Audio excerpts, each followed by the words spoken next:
Donald Trump tinha pedido para que Israel cessasse os ataques e mandasse os aviões de volta. E foi o que aconteceu. Pelo menos é o que está sendo divulgado neste momento. O cessar-fogo entre Israel e o Irã começou a valer, mas sofreu alguns abalos. E agora Israel cancela o ataque maior contra o Irã e ordena a volta de caças. Segundo o governo israelense, a decisão foi tomada após Trump ligar para Benjamin Netanyahu. Trump, inclusive, colocou nas redes sociais, né, mais cedo, porque ele faz isso, né? Ele anuncia publicamente para todo mundo ao mesmo tempo. E ele colocou lá nas redes sociais, falando: Israel não vai atacar mais o Irã. Os aviões voltarão para casa. Vamos entender o que está acontecendo, Mariana. Quer dizer, o Trump negociou esse cessar-fogo, pediu para que Israel fizesse isso, Israel não obedeceu porque disse que o Irã tinha atacado e aí Trump foi lá e deu um pito no Netanyahu de novo. Será que agora vai valer? Fabiola, estamos numa sequência bastante vertiginosa de eventos, eu diria, né? Assim, ontem, no fim do dia, tão estranho quanto possa parecer, o Irã dizendo que tinha topado um cessar-fogo com um país que ele sequer reconhece, mediado por um país, né? Sequer reconhece, estou me referindo, claro, a Israel, mediado por um país que ele tinha acabado de bombardear, no caso, Catar, e por um país que tinha o bombardeado 48 horas antes, nos Estados Unidos. Então, assim, realmente é um roteiro que ninguém pode botar defeito, né, Fabiola? E tudo isso feito via redes sociais, né? Enquanto as bombas iam caindo, também o Trump ia em tempo real, dizendo na sua Truth Social e também no Twitter, em outras redes, o que ele estava fazendo e o que ele pretendia com cada ação. Não, né? Vamos lembrar que no domingo, 24 horas depois do ataque, o Trump chegou a falar em mudança de regime no Irã, né? Em derrubada do governo dos ayatollahs.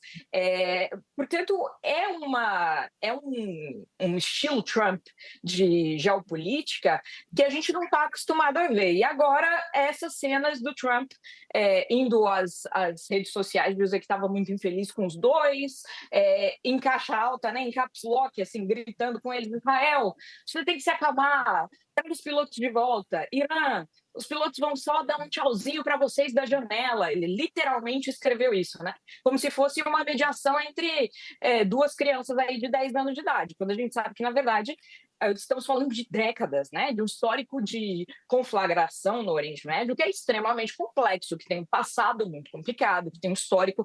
Então, já ontem, havia bastante ceticismo em relação a essa trégua, a esse cessar-fogo, embora, claro, qualquer oportunidade de paz via diplomacia, enfim, mesmo que com um otimismo cauteloso, é preciso ser abraçado, né, de toda maneira. Mas, de fato, Fabio, o que a gente está vendo é que é um equilíbrio muito tênue na região, muito complexo.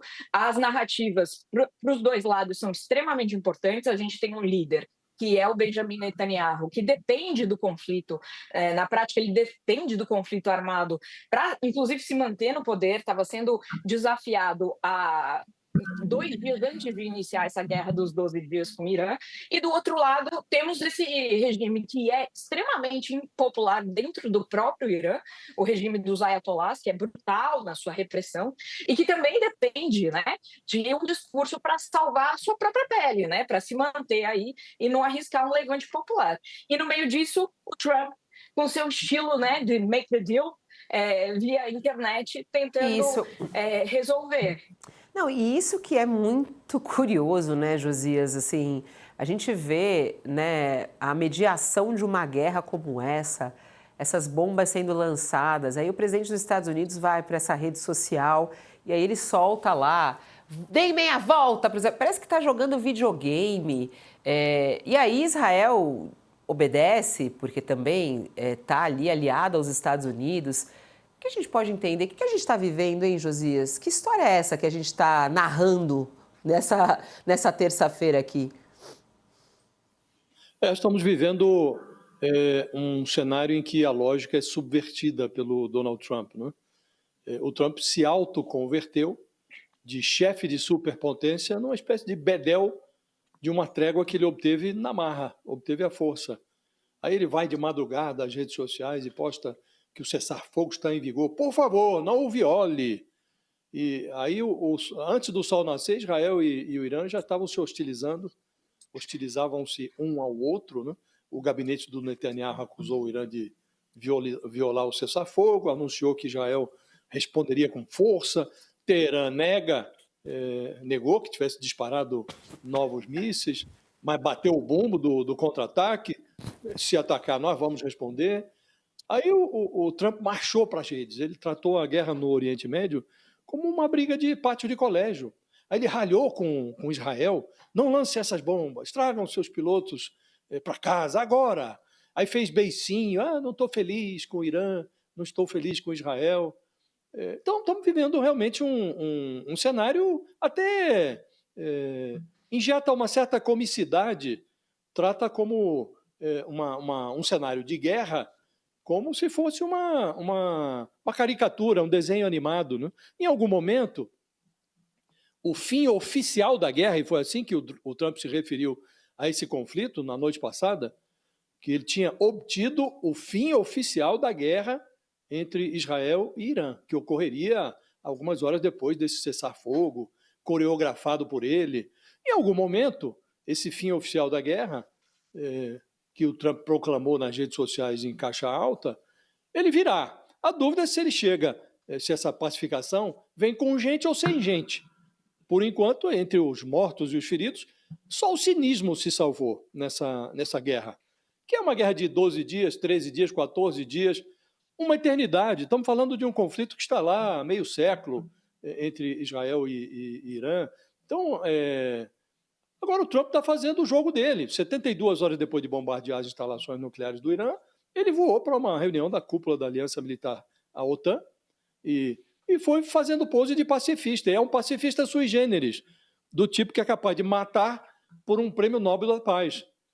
Depois de atrair o Trump, esse imperador laranja, para a sua guerra, o Netanyahu se comporta como se buscasse na parede da sala de troféus um espaço para pendurar a juba de um ayatolá entre as cabeças dos generais, cientistas iranianos que Israel já abateu. E o Khamenei, o líder supremo do regime, que agora está meio desdentado, o regime do Irã, insinua que ainda tem 400 quilos de urânio, que é um material suficiente para fazer uma dentadura bastante radioativa.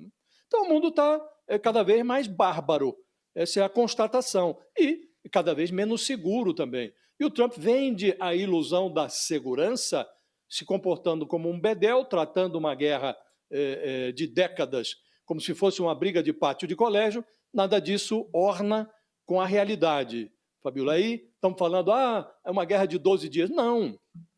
Essa guerra, primeiro, é uma guerra que vem de muitos anos. Segundo, foi iniciada com aquele ataque terrorista do Hamas em solo israelense. Então, nós já estamos falando aí de uma guerra que tem mais de 600 dias. Então, não é uma guerra de 12 dias. E fingir que esse conflito com o Irã, agora mais acirrado, apaga o que está acontecendo na faixa de Gaza, não vai resolver o problema, né? Fingir que os fatos não existem não faz com que os mesmos fatos desapareçam.